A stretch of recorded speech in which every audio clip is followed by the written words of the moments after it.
And we are patching it up every day, trying to make it nice. Like Freud says, we are enduring, we are not living.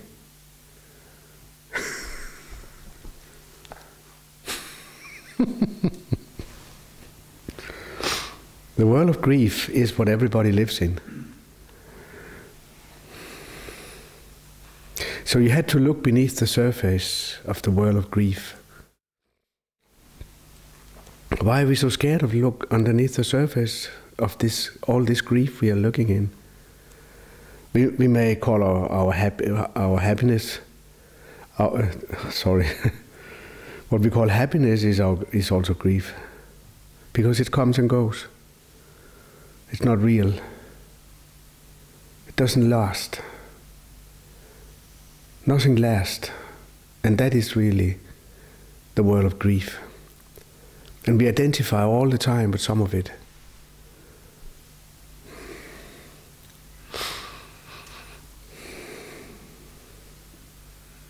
If you look into yourself now,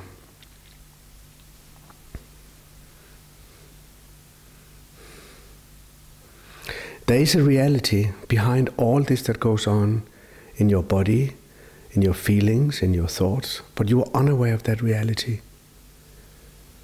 And that reality is the mother of all the sensations, all the thoughts, all the feelings. Wang Po calls it the mind, the one mind.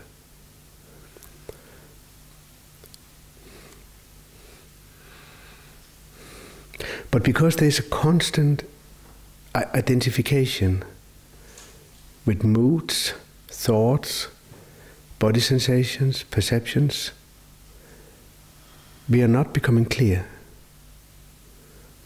And if there is even a moment of clarity, like the small coins, round coins, that are thrown for those who look for more, these are glimpses where this truth shines just for an instant. But then again, the clouds of identifications, of forms and names, identification with forms takes over. We are projecting self-nature every moment of our feelings, thoughts, ideas, perceptions, and it's all empty, really. But we don't care to look for that. We don't care to really rest into our anger, to our despair, because we're scared of it. We think it's real. We don't dare to rest fully into our happiness because we are scared we're going to lose it then.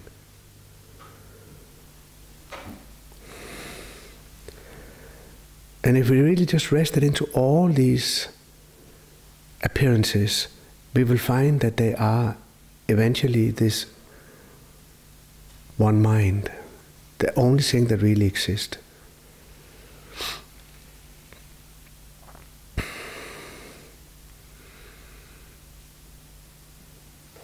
With Pia yesterday, there was just one split second that it kind of opened.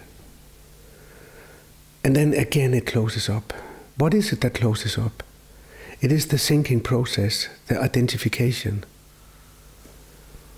the attachment to forms and names that immediately closes it.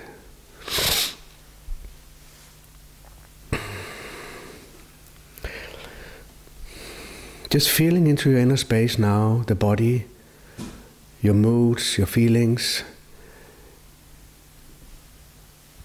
If you fully rest into everything here, it will open up and you will see it's all one reality.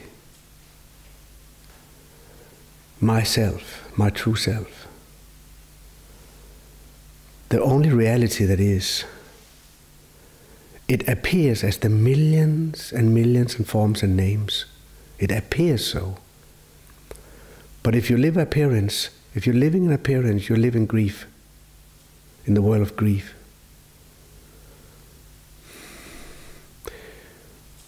Holding on to this, avoiding that, clinging to this, reaching for that, hoping for this,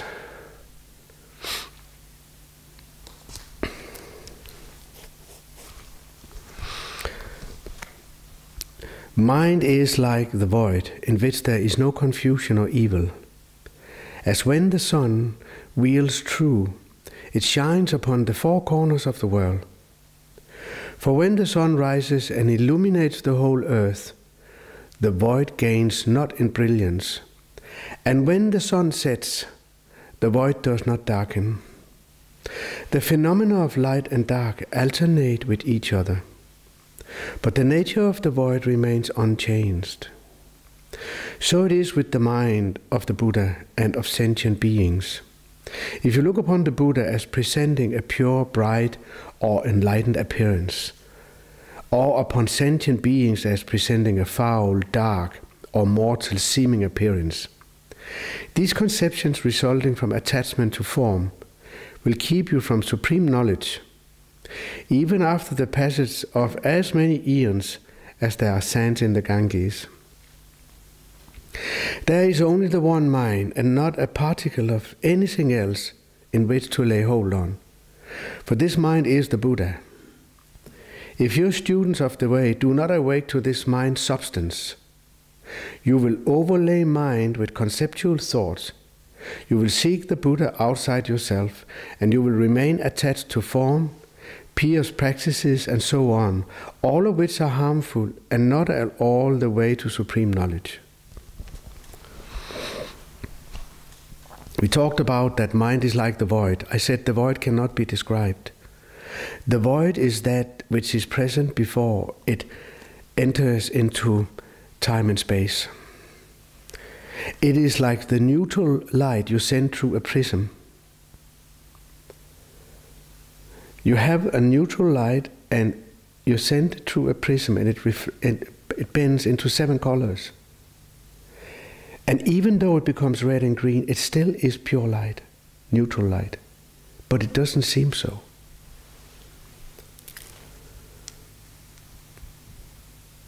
That's the void.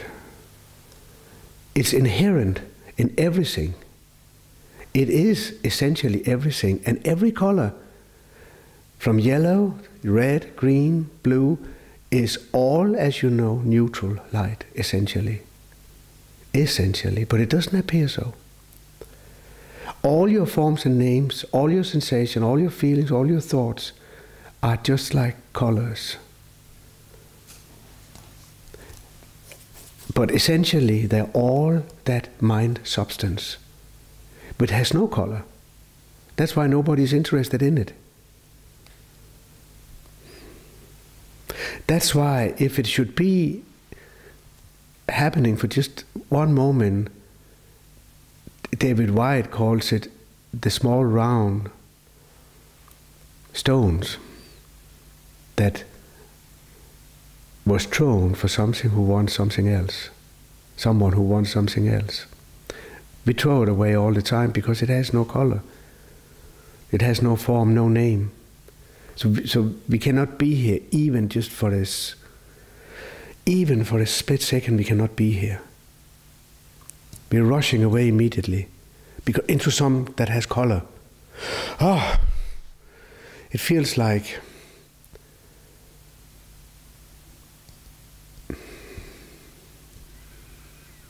we cannot stand it.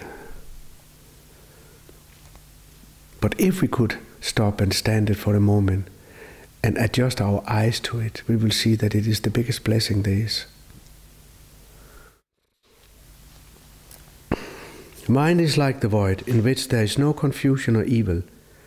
As when the sun wheels through, it shines upon the 4 corners of the world. So in the neutral light, even though it contains all the 7 colors, it has no color itself. So there is no confusion or evil in the mind substance. And now he uses an analogy. He says, as when the sun wheels through, so when the sun breaks through the clouds, it shines upon the 4 corners of the world. For when the sun rises and illuminates the whole earth, the void gains not in brilliance. And when the sun sets, the void does not darken. If you hear Wang Po here, you can awaken. Just hear him. What is this that doesn't get brighten and doesn't get dark. Feel it. What is it in you that is never tired and never not tired? The body is tired, but you are never tired. But because we are attached to the body, because we hold on like somebody drowning clings to a rotten piece of wood, we are clinging to all our ideas and forms and names. So we don't feel it, we cannot sense it. That's reality, that is the true reality.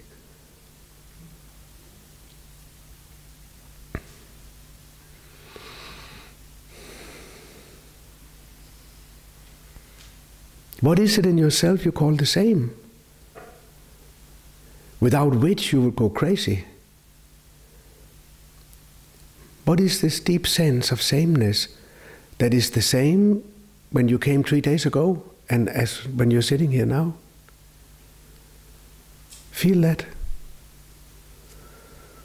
You will say, but of course I'm the same. I'm Rinzai. I was also Rinzai when I came 3 days ago. And now I'm sitting here, but I'm still the same. Of course, yes, I may be in a different mood now. Yes, I may have different body sensations, but I'm the same. If you did not have that feeling, you would be crazy. You would go insane. But the moment you start calling it something, this place, then you attach it to form and name, and then you get lost. So what are we doing with that feeling of sameness? We call it the personality. And we have a big struggle to identify it with the body, but still we do it. We say this body was born 50 years ago. What a lie. It was not born 50 years ago.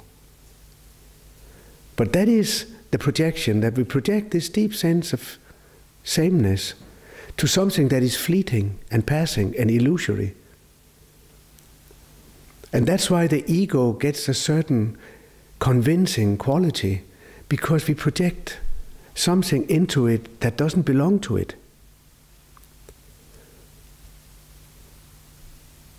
The deep sense of sameness that I know, 1 year ago I was the same as I am now. Go and look at the mirror and you will say, good Lord, who is standing there? Who is this face? If you haven't looked at the mirror for some time, you will say, my good Lord, is that really me?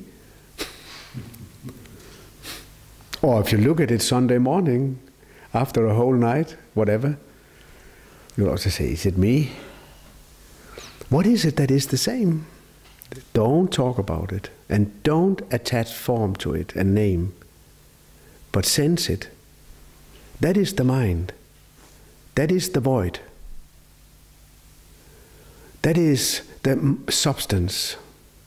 That is the only real thing.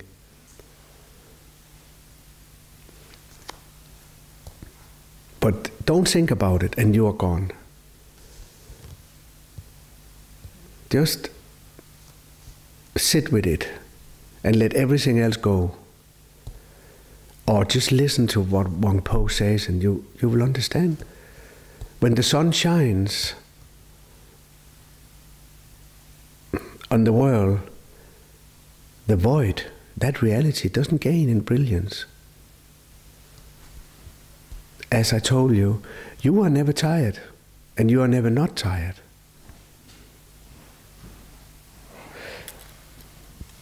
This is not something you can figure out when your analytic mind. It's something you can just get it or don't get it. Wake up or don't. It's nothing to do with understanding anything really. Something to do with just piercing through. So it is with the mind of the Buddhas and of sentient beings. If you look upon the Buddha as presenting a pure, bright or enlightened appearances, or upon sentient beings as presenting a foul, dark or mortal seeming appearances, these conceptions resulting from attachment to form will keep you from supreme knowledge, even after the passage of as many eons as there are sands in the Ganges.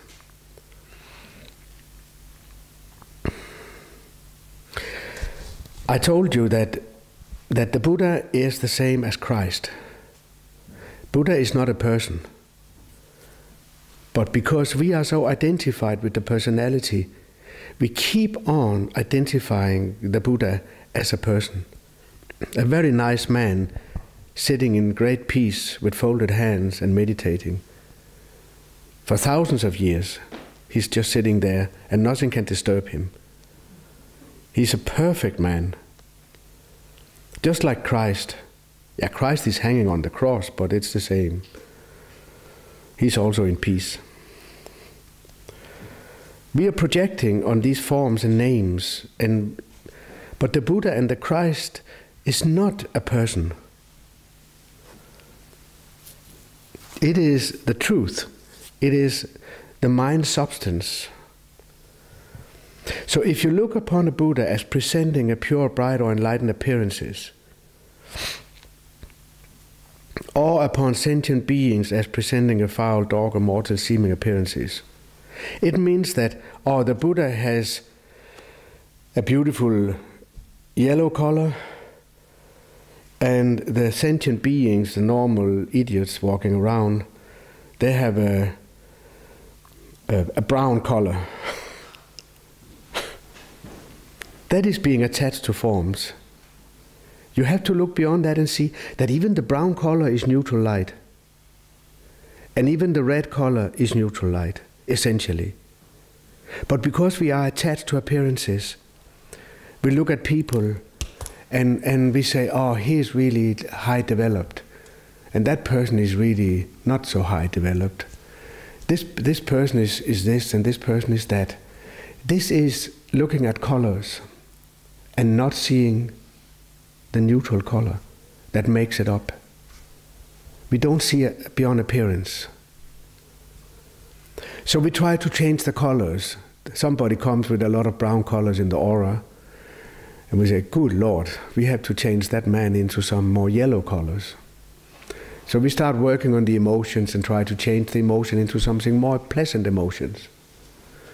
Or we start doing this and doing that. Can you understand? We start manipulating with forms and names.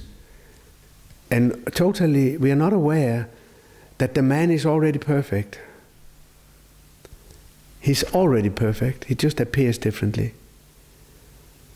Just like the brown color is already the neutral color. If you just look a little deeper.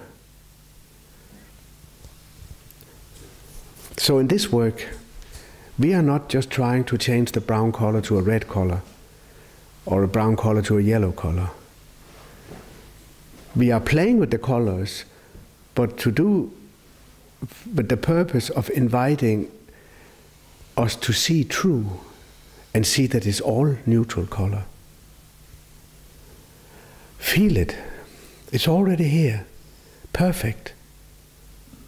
Absolutely perfect. Nothing needs to be changed.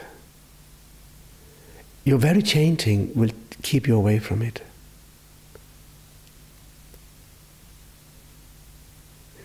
Say, okay, I trust.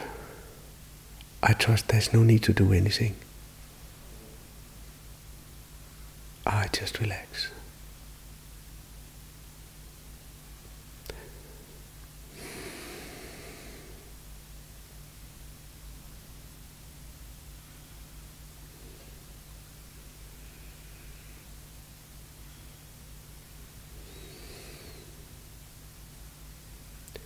I'm not going to identify with anything. Just let it pass. That's what is called the temptation of Christ. This feeling, this thought, you want it, or you are fighting with it. That is the temptation of Christ, esoterically. There comes a nice feeling, and you are very relaxed and very close to the mind substance, to realize the mind substance. And immediately you are pulled out and identified with the good thought. And lost. You were tempted and you couldn't resist the temptation. In that picture, the fleeting appearances of the mind is the devil.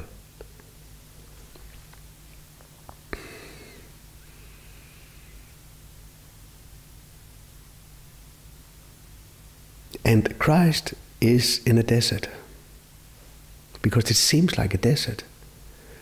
Oh, you don't want to have, you can have all this, says the devil to Christ.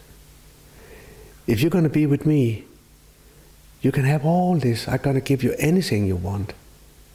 That's what the mind tells you all the time. I can give you anything that you want. But if you look deeply into your life, the goods were never delivered. Great promises, but the goods were never delivered. So there comes a feeling or a thought or a judgment, and yeah, you're hooked and lost.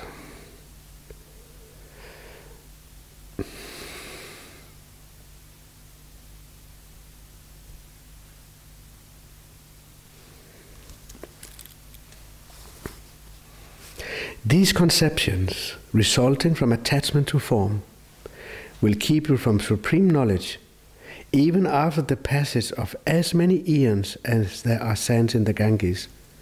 This temptation goes on and on and on and on.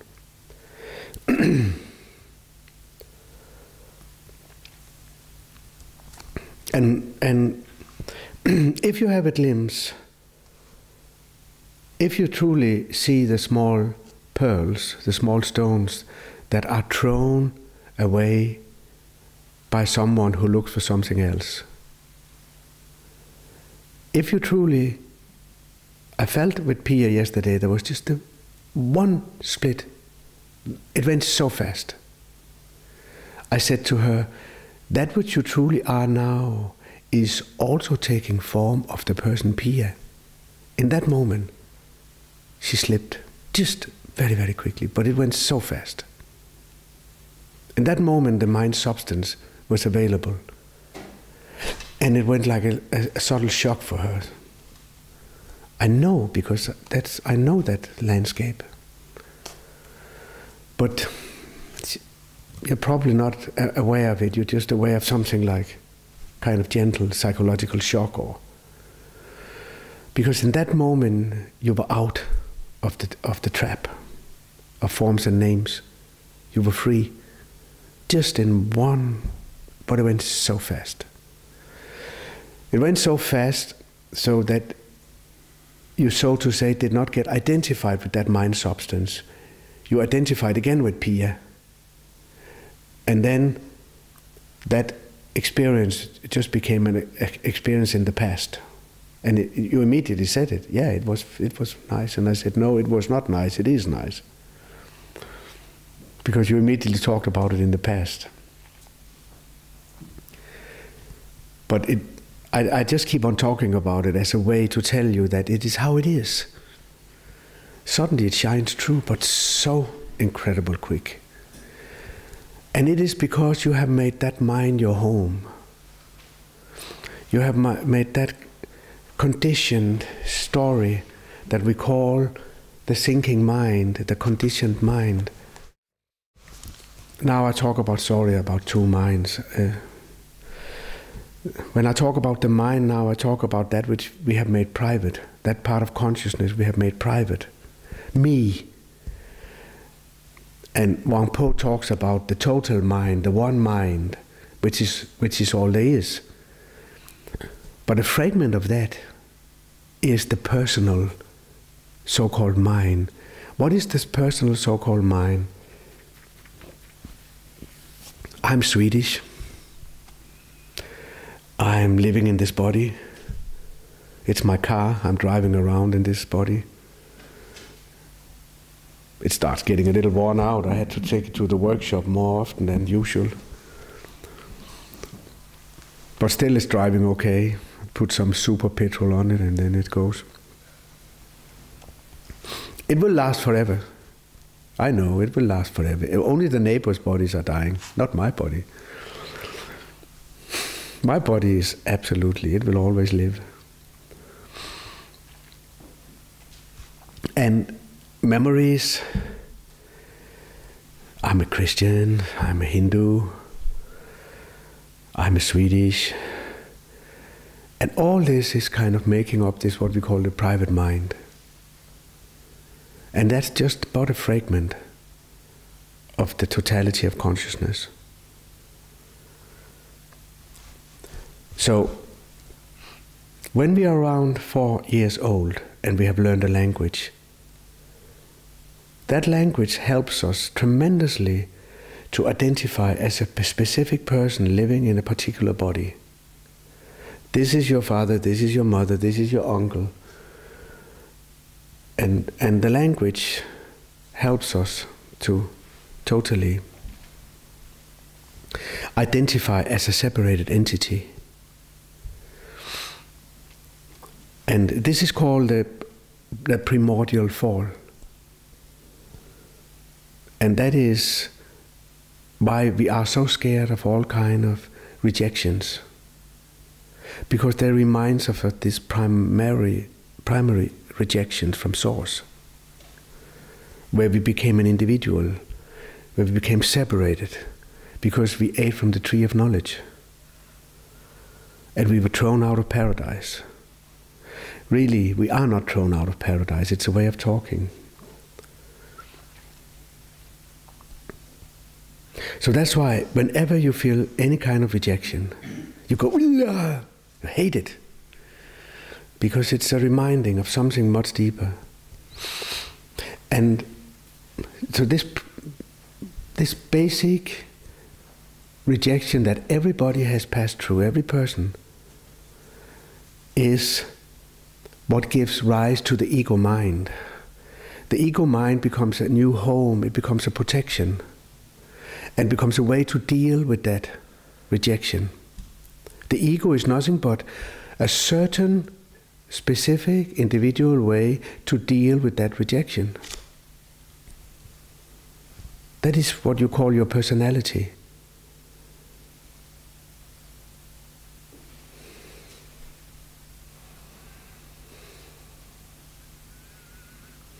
You may develop a schizoid personality. You may develop a psychopathic personality. You may develop a masochistic personality. You may develop a oral or rigid. Or you can look at it in the Enneagram, the 9 types. All these are just different ways to deal with that rejection. Unique ways that people somehow, for some reason,